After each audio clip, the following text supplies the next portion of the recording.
"I will clear away sorrow and quickly report on the Middle East war." President Trump said the next attack target is the power plant.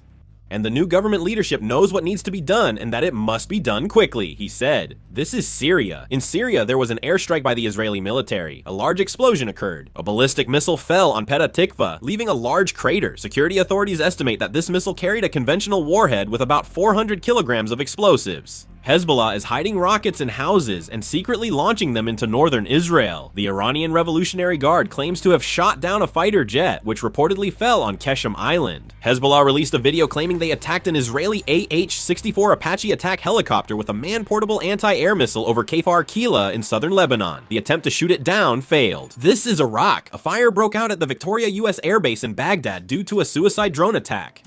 The USS Gerald R. Ford, the U.S. Navy's newest and largest aircraft carrier, is back at sea and ready for duty after repairs following a laundry room fire, the 6th Fleet said Thursday. Iranian state media reports that the Iranian Revolutionary Guard Navy claims to have attacked Oracle's data center in Dubai. The Israeli military announced on Thursday that during a recent operation, they killed Mokarama Jimi, the commander of a surface-to-surface missile unit stationed in western Iran.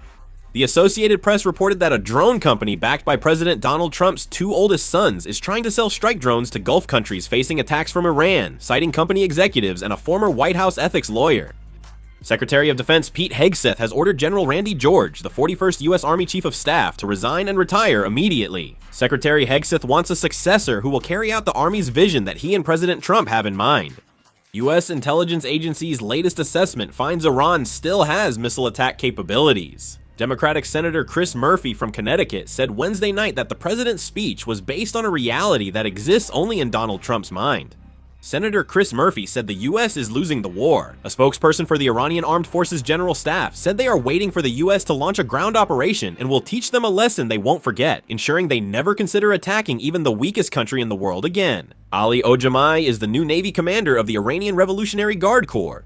The Iraqi Ministry of Foreign Affairs stated that Iraq will do its best to avoid being swept up in regional conflicts. Dozens of foreign exchange dealers associated with the Iranian Revolutionary Guard Corps have been detained in the United Arab Emirates.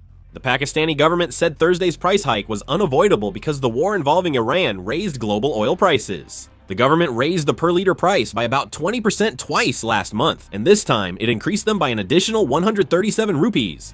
Russia, China, and France are blocking Arab-led efforts to reopen the Strait of Hormuz by refusing to approve military action against Iran at the United Nations Security Council. According to diplomats, these three countries are rejecting any resolution that authorizes the use of force. Gulf states support a UN resolution that approves all necessary measures to ensure safe shipping through the Strait of Hormuz. The phrase, all necessary measures, used by the UN includes military action. At Thursday's UN Security Council meeting, the Secretary General of the Gulf Cooperation Council said that Iran's retaliatory attacks against neighboring countries had crossed all red lines. The Director General of the International Organization for Migration, Amy Pope, expressed serious concern about the possibility of a prolonged, large-scale refugee crisis in Lebanon, where Israel and Hezbollah are at war. The European Union's foreign policy chief, Kaja Kallas, said after a conference call with more than 40 countries organized by UK Foreign Secretary David Cameron on Thursday that the Aspides naval operation should be expanded to protect major sea routes while discussing the reopening of the Strait of Hormuz. If there is more news, I will make and upload another video. This is the end of the video. Thank you.